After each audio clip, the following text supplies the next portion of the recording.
The sun blazed mercilessly over the Arizona Territory in 1883, casting long shadows across the red rock canyons where danger lurked behind every boulder. Samuel Rodriguez wiped the sweat from his weathered face as he guided his horse through the narrow mountain pass.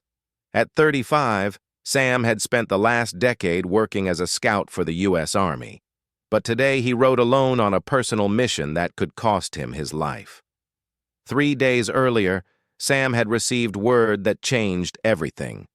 His old friend, Apache Chief White Eagle, had sent a desperate message through a trusted intermediary. 2 young Apache girls from White Eagle's tribe had been kidnapped by a gang of ruthless outlaws led by a man known only as Iron Jack Morrison. The girls, sisters named Morning Star and Dancing Wind, were only 14 and 16 years old. Sam's connection to the Apache ran deeper than most white men could understand. Years ago, when he was barely 20 and green as spring grass, he had gotten lost in a blizzard while carrying military dispatches. White Eagle's hunting party had found him half frozen and near death. Instead of leaving him to die or taking him prisoner, they had nursed him back to health in their winter camp.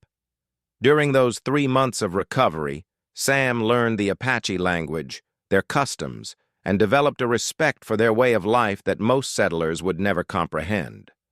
White Eagle had become like a father to him during that time. The Apache chief taught him how to read the land, track animals through impossible terrain, and survive in the harsh desert with nothing but his wits. More importantly, White Eagle had taught him that honor knew no boundaries of race or culture. When Sam finally returned to the Army post, he carried with him a deep understanding that would shape the rest of his life. Now, as Sam rode deeper into outlaw territory, he reflected on the message that had brought him here. Iron Jack Morrison was no ordinary criminal.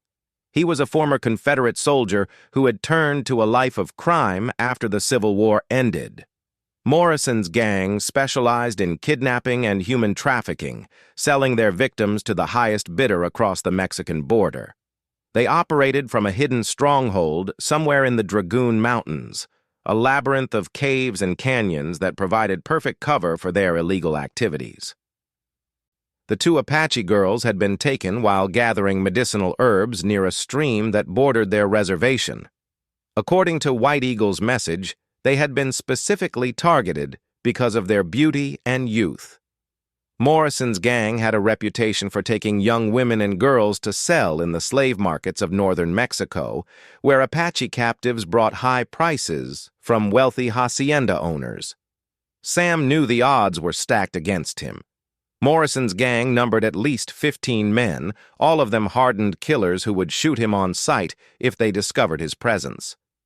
The Army had declared the situation outside their jurisdiction since it involved reservation Indians and took place in territory they didn't officially control. Sam was truly on his own. As evening approached, Sam made camp in a hidden grove near a small spring. He built no fire, eating cold jerky and hardtack while he studied the rough map that White Eagle's messenger had provided. The Apache had been tracking Morrison's gang for days, following their trail through the mountains until they reached an area too dangerous for direct assault. The stronghold was positioned in a natural fortress of stone, accessible only through a narrow canyon that could easily be defended by a handful of gunmen. Sam's plan was simple in concept, but nearly impossible in execution. He would infiltrate the camp under cover of darkness, locate the girls, and somehow get them out without alerting the entire gang. He had brought supplies for a long chase, knowing that once Morrison discovered the escape, they would pursue relentlessly until they either recaptured their valuable prisoners or killed everyone involved. The next morning, Sam began his careful approach to the outlaw stronghold. Using skills learned from his Apache friends, he moved like a ghost through the rocky terrain, taking advantage of every shadow and natural hiding place. The desert was treacherous even for experienced travelers, filled with rattlesnakes, scorpions, and thorny plants that could tear a man's flesh or poison his blood. Sam navigated these dangers with practiced ease, his years of frontier life having taught him to read every sign of the wilderness. By midday, he had reached a high ridge overlooking the canyon that concealed Morrison's hideout. What he saw below made his blood run cold. The camp was larger than he had expected, with at least 20 men visible from his vantage point. They had built crude wooden structures against the canyon walls, creating a small town of sorts in this natural fortress. Guards were posted at the canyon entrance and on elevated positions throughout the camp. Through his spyglass, Sam could see two figures that made his heart pound with urgency.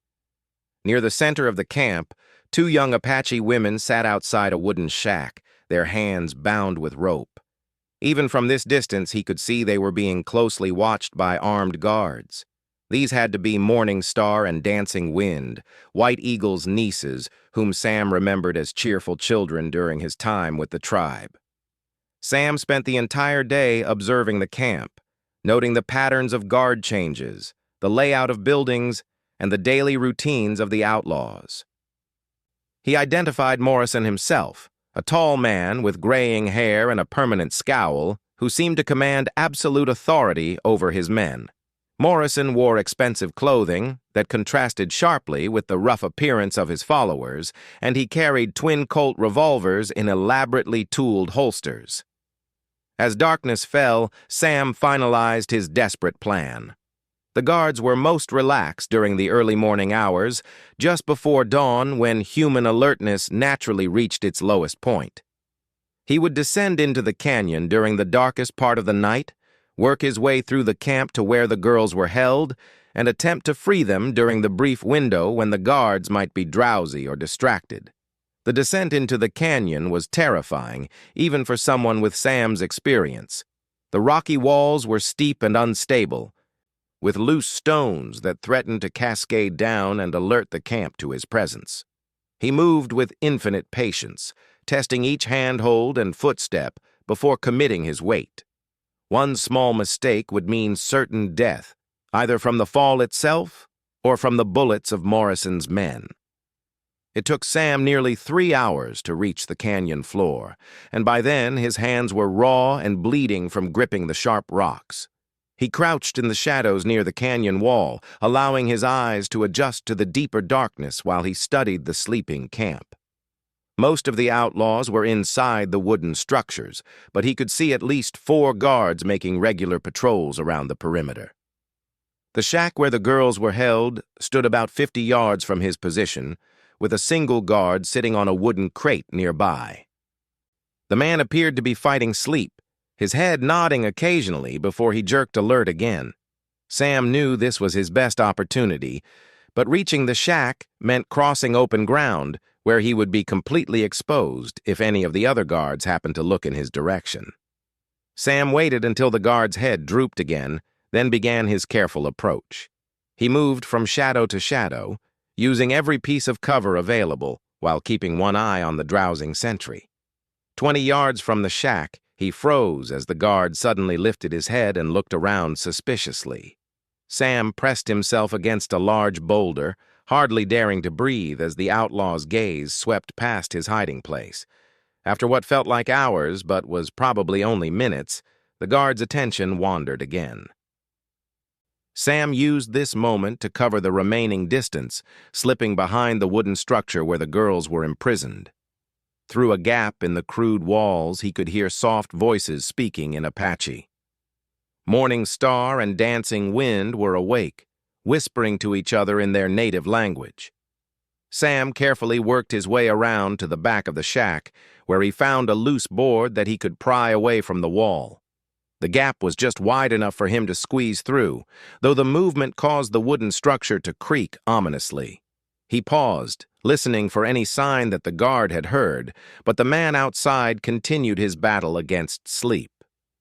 Inside the dark shack, Sam could barely make out the forms of the 2 young women. They were huddled together in one corner, their hands bound, but their spirits clearly unbroken. When he whispered their names in Apache, both girls started in surprise before recognizing his voice. Morningstar, the younger sister, began to cry with relief, while Dancing Wind, though equally emotional, managed to maintain better control. Sam quickly cut their bonds with his hunting knife, while explaining in whispered Apache that he had come to rescue them at White Eagle's request. The girl's gratitude was overwhelming, but there was no time for extended conversation. Dawn was still hours away, but Sam knew that the longer they remained in the camp, the greater their chances of discovery became. The real challenge now was getting all three of them out of the canyon without being detected. Sam had planned his own route carefully, but it would be nearly impossible for the girls to climb the treacherous canyon walls, especially in their weakened condition after days of captivity. They would have to find another way out, which meant using the main canyon entrance where guards were certainly posted. As they prepared to leave the shack, Dancing Wind grabbed Sam's arm and whispered urgently in Apache. She had overheard Morrison talking to his men about their plans for the girls. They were to be taken south to Mexico within the next 2 days, where they would be sold to a wealthy rancher who had specifically requested young Apache women for his estate. The information sent a chill through Sam's heart, confirming his worst fears about what would happen if their escape attempt failed. The three of them slipped out of the shack through the gap Sam had created, moving like spirits through the shadows of the sleeping camp. The guard who had been fighting sleep was now slumped forward, finally overcome by exhaustion. This was both a blessing and a potential problem, since his replacement might arrive at any moment to find him asleep at his post. Sam led the girls through a maze of equipment and supplies scattered around the camp, taking advantage of every piece of cover while working their way toward the canyon entrance. The main challenge would be getting past the guards posted at the narrow opening, but Sam had noticed during his day of observation that there seemed to be a blind spot where the canyon wall curved, creating a shadow that the guards' torches couldn't penetrate. As they approached this crucial point in their escape, Morningstar stumbled over a loose rock, sending it clattering across the hard ground. The noise seemed impossibly loud in the quiet night, and all three of them froze as voices called out from the direction of the canyon entrance. Footsteps could be heard approaching their position as guards came to investigate the disturbance. Sam pushed both girls into the deepest shadow he could find while drawing his Colt revolver. He knew that once the shooting started, their only chance would be to run for the canyon entrance and hope to escape in the confusion. But with armed men between them and freedom, and more outlaws certain to wake up at the first gunshot, their situation had become desperate beyond anything he had originally planned. The footsteps came closer, and Sam could see the flickering light of a torch beginning to illuminate the area where they hid. In moments, they would be discovered, and the rescue mission would become a fight for survival against overwhelming odds. Sam's mind raced through their limited options, knowing that whatever happened in the next few seconds would determine whether Morningstar and Dancing Wind lived to see their family again, or died in this godforsaken canyon, alongside the man who had risked everything to save them. The torchlight grew brighter as the guard approached their hiding spot behind a pile of supply crates. Sam's heart hammered against his ribs as he gripped his Colt, knowing that once he fired the first shot, there would be no turning back. Morningstar pressed closer to her sister, both girls understanding that their lives balanced on the edge of a knife. Just as the guard rounded the corner of the crates, a commotion erupted from the opposite side of the camp. Angry voices shouted as someone discovered that the girl's guard had fallen asleep at his post. The approaching outlaw immediately turned and hurried back toward the disturbance, leaving Sam and the girls in their precarious hiding place. Sam realized this unexpected diversion was their only chance. While Morrison's men dealt with the sleeping guard and began searching the immediate area around the empty shack, the canyon entrance would be momentarily less watched.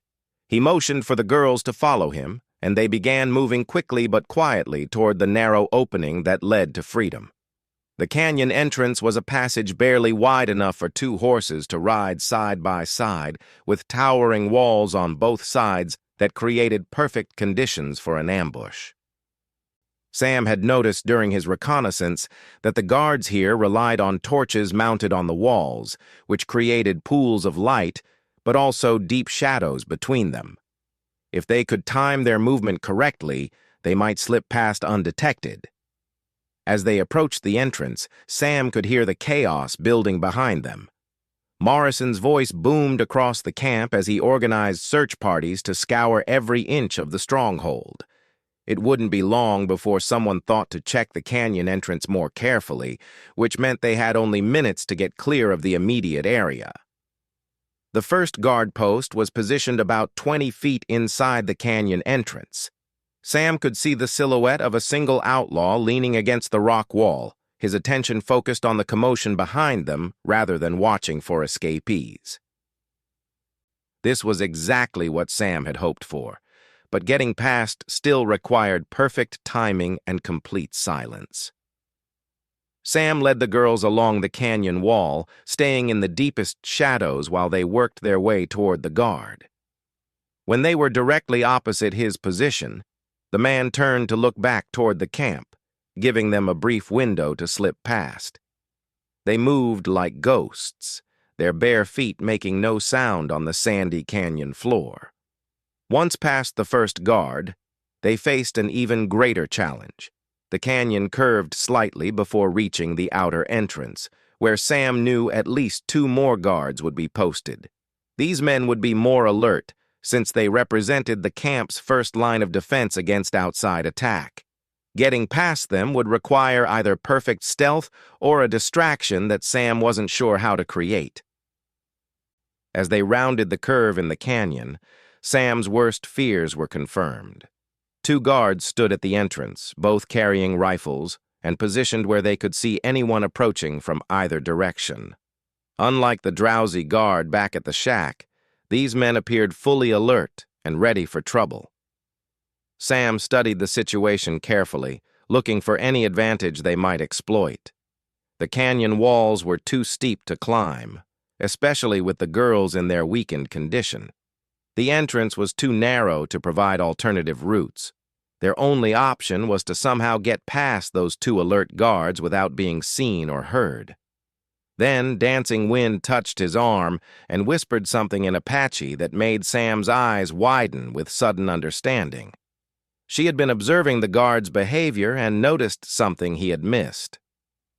Every few minutes, both men would look back toward the camp when they heard voices or other sounds from the ongoing search. During these moments, their attention was divided, and the shadows near the canyon wall might provide enough cover for 3 people to slip by. Sam waited and watched, timing the guards' reactions to the distant sounds. Sure enough, every time Morrison shouted new orders or the search parties reported their progress, both guards would turn to listen. The distraction lasted only seconds, but it might be enough if they moved at exactly the right moment. The next time voices echoed from the camp, Sam was ready. As both guards turned their heads, he led the girls in a desperate dash along the canyon wall, staying low and moving as quietly as possible. They covered the final 20 yards to the entrance in what felt like an eternity, expecting at any moment to hear shouts of alarm or the crack of rifle fire.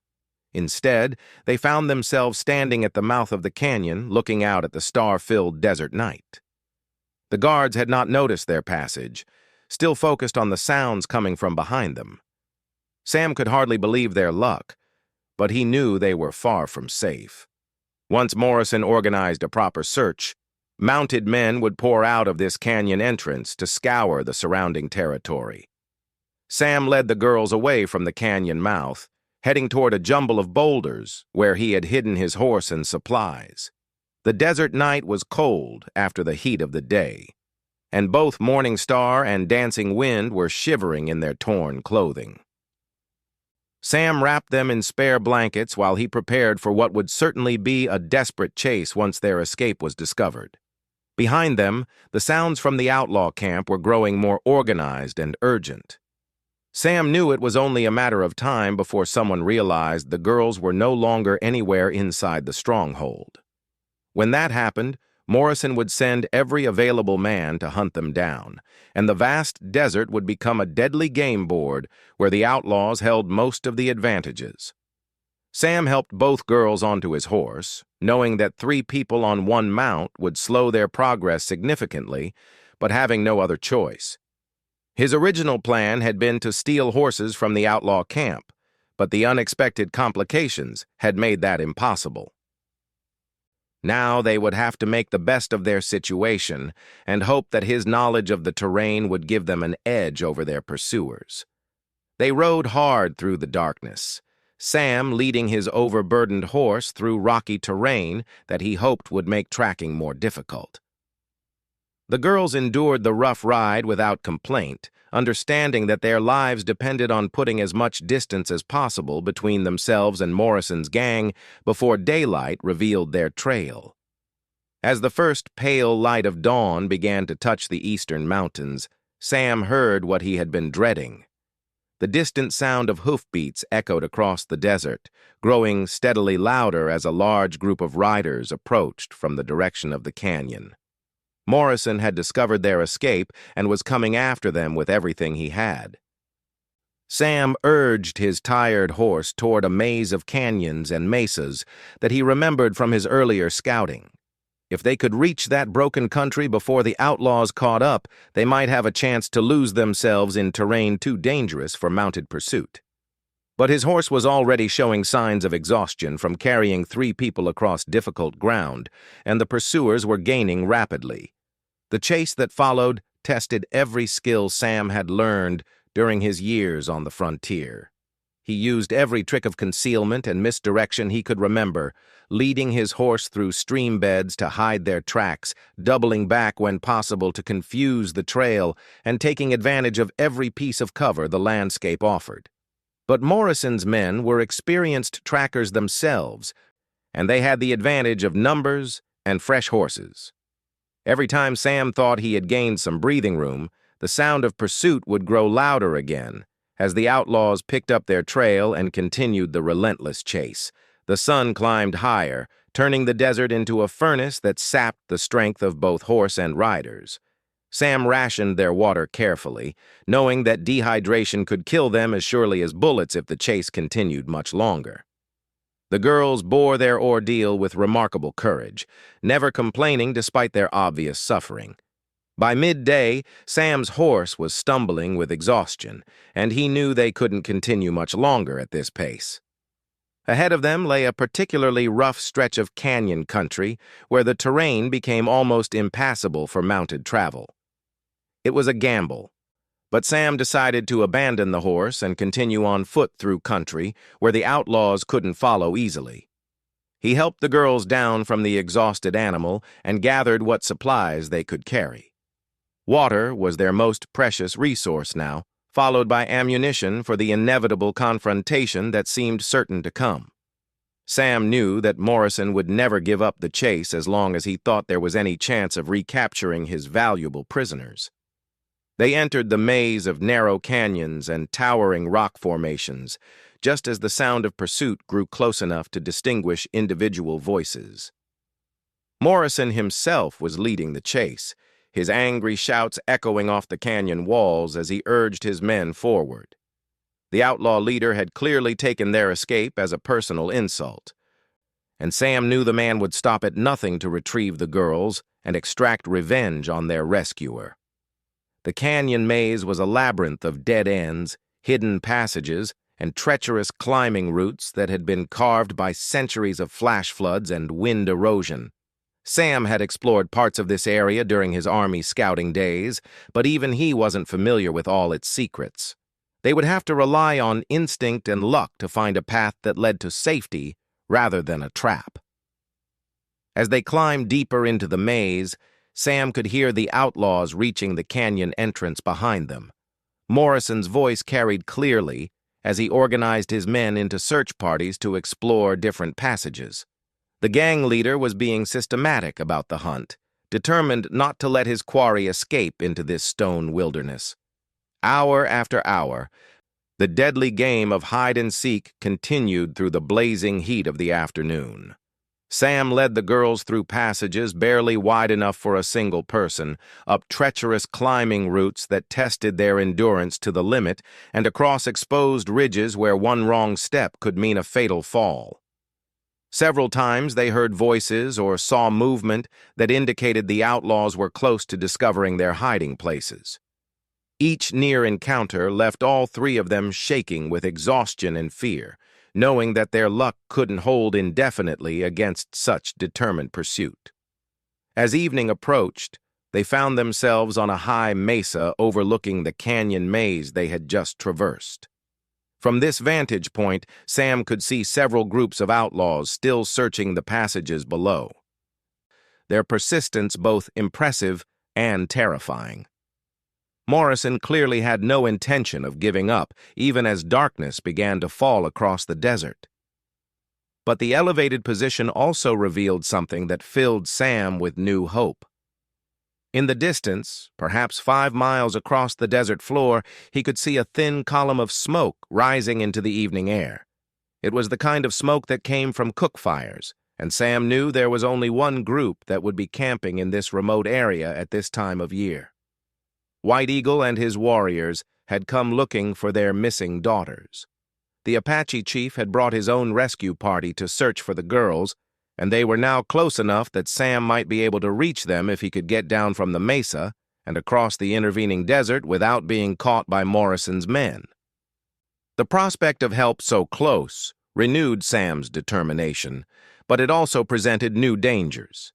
Getting down from the mesa would require exposing themselves to observation from the outlaws below. Crossing the open desert meant abandoning the cover that had kept them alive throughout the day, and there was always the possibility that Morrison's men might spot the Apache camp and attack it before Sam could reach safety. As full darkness settled over the landscape, Sam prepared for what he hoped would be the final stage of their desperate escape. The girls had endured incredible hardships with courage that amazed him, but he could see they were near the end of their strength.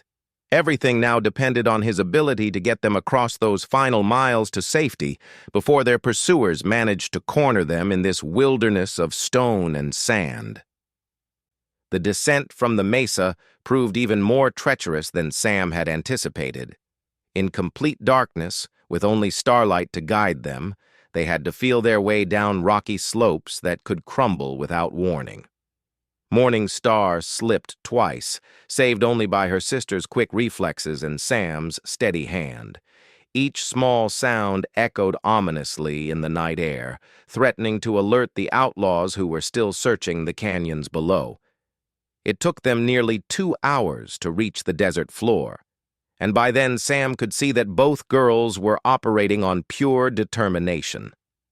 Their ordeal had pushed them far beyond normal human endurance, yet they continued without complaint, driven by the knowledge that freedom lay just a few miles ahead, where their uncle's fires burned in the darkness. The desert crossing began as a nightmare of thorny plants and loose rocks that seemed designed to trip unwary travelers. Sam led them in a wide arc around the areas where he suspected Morrison's men might be waiting, but this detour added precious miles to their journey. Every minute that passed increased the chances that dawn would catch them in the open with nowhere to hide. They had covered perhaps half the distance to the Apache camp when disaster struck. Dancing Wind, weakened by days of captivity and the grueling escape, collapsed without warning. She tried to get back up, but her legs simply wouldn't support her weight any longer. Sam knew they couldn't stop, yet he also knew she couldn't continue. Without hesitation, Sam lifted the exhausted girl onto his back.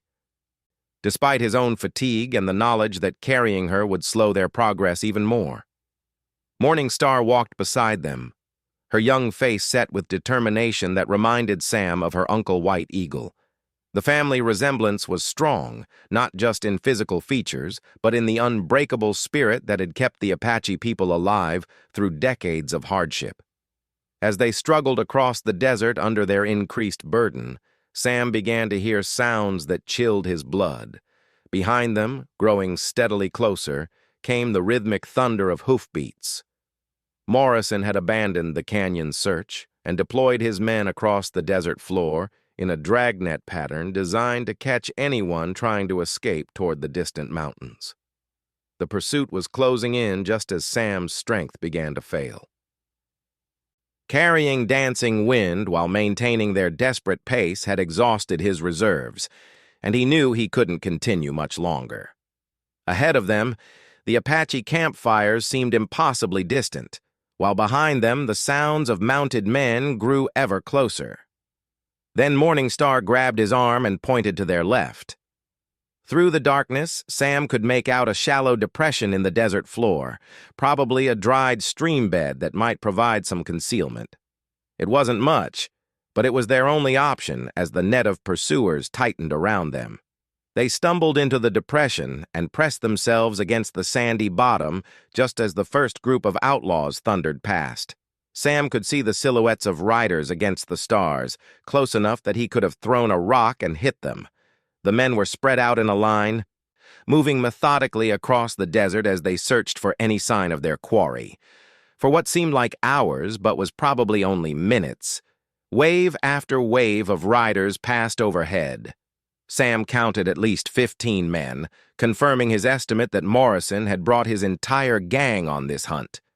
The outlaw leader was clearly visible among them, his distinctive silhouette unmistakable even in the darkness. When the last rider had passed, Sam knew they had only a brief respite before the search pattern brought the outlaws back across their position. They had to reach the Apache camp immediately, or they would be caught in the open with no possibility of escape. Sam lifted Dancing Wind again, and they resumed their desperate journey. But now they could hear voices calling to each other in the darkness as Morrison's men maintained communication during their search. The outlaws were being systematic and thorough, leaving no area unchecked as they swept back and forth across the desert floor.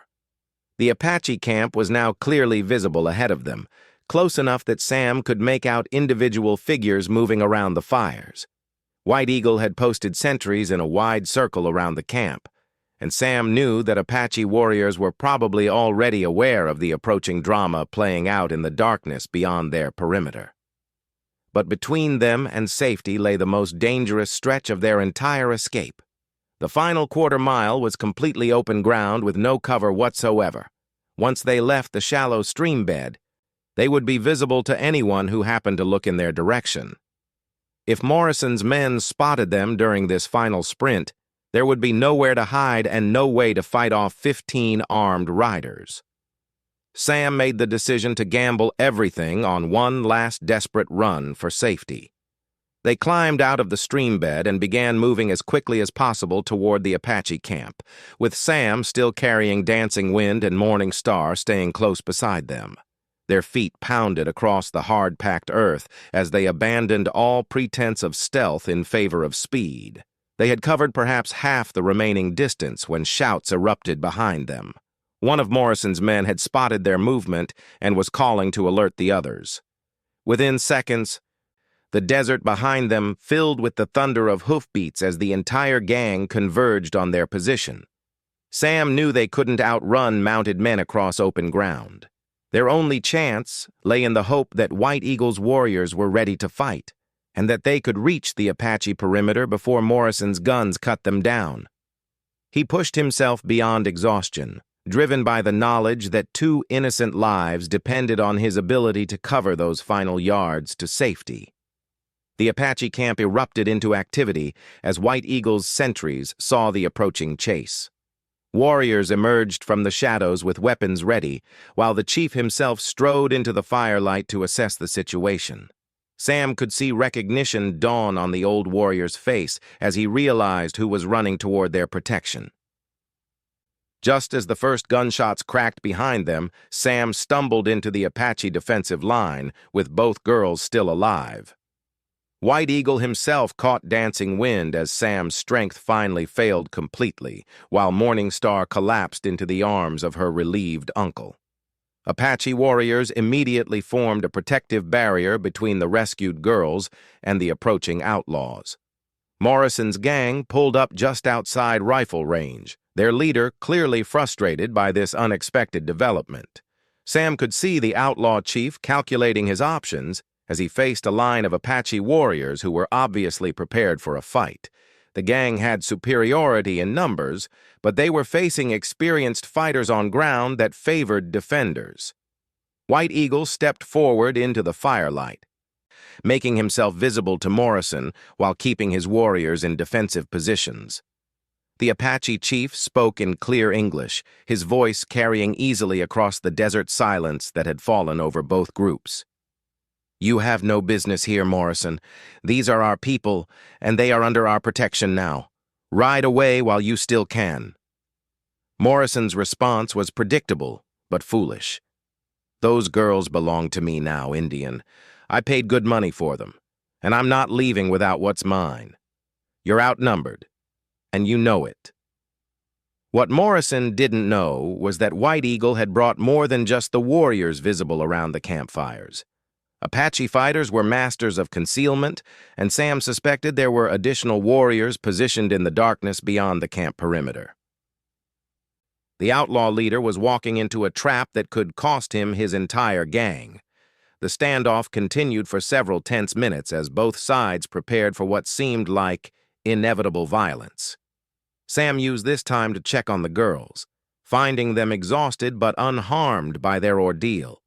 Dancing Wind had recovered enough to sit up on her own, while Morning Star was already describing their rescue to the warrior women who had gathered around them. White Eagle never took his eyes off Morrison during this time, reading the outlaw leader's intentions with the skill of a man who had spent decades fighting for his people's survival. When Morrison finally made his move, the Apache chief was ready. The outlaw leader raised his hand in what appeared to be a signal to his men, but before he could complete the gesture, White Eagle's warriors struck. Rifle fire erupted from concealed positions all around the gang, while the warriors near the campfires charged forward with war cries that echoed across the desert. The battle was brief but decisive. Caught in a crossfire they hadn't expected, with Apache fighters attacking from multiple directions, Morrison's gang was overwhelmed within minutes. Several outlaws fell in the initial volley, while others found themselves surrounded by warriors who materialized out of the darkness like vengeful spirits. Morrison himself tried to fight his way clear, firing his twin revolvers at anything that moved while spurring his horse toward what he thought was an escape route. But White Eagle had anticipated this move, positioning his best warriors to cut off any retreat. The outlaw leader's horse went down in a hail of bullets, leaving Morrison afoot and surrounded. When the gunfire finally stopped, the desert was littered with the bodies of outlaws who had chosen to fight rather than surrender. Morrison was among the dead, his arrogance and greed finally catching up with him in this remote corner of Arizona territory. The few gang members who survived were disarmed and tied up to await transport to the nearest army post for trial. As dawn broke over the battlefield, Sam found himself sitting by the campfire with White Eagle, watching the two rescued girls as they recovered from their ordeal, surrounded by family members who had feared they might never see them again. The Apache chief expressed his gratitude in the formal manner of his people, but Sam could see the deeper emotions in the old warrior's eyes. "You have honored the debt between us," White Eagle said quietly. "But more than that, you have shown that friendship knows no boundaries of blood or tribe. Morning Star and Dancing Wind will remember this always, and their children will know the story of the white man who risked everything to bring them home." Sam accepted the chief's thanks with the humility he had learned during his earlier time with the Apache. He knew that his own survival had depended as much on luck and the girls' courage as on his frontier skills. Without their determination and Dancing Wind's sharp observations during the escape, none of them would have lived to see this sunrise. The Apache warriors spent the morning gathering weapons and supplies from the defeated gang while preparing to transport the surviving prisoners. Sam learned that Morrison's stronghold had been completely abandoned, with the outlaws' remaining associates fleeing once word spread that their leader was dead and his gang destroyed. As the war party prepared to break camp, Sam faced a decision about his own future. He could return to his duties as an Army scout, resuming the life he had known before this adventure began. Or he could accept White Eagle's invitation to remain with the Apache for a while, helping to ensure that no other gangs moved into the territory that Morrison had formerly controlled. The decision was easier than Sam had expected.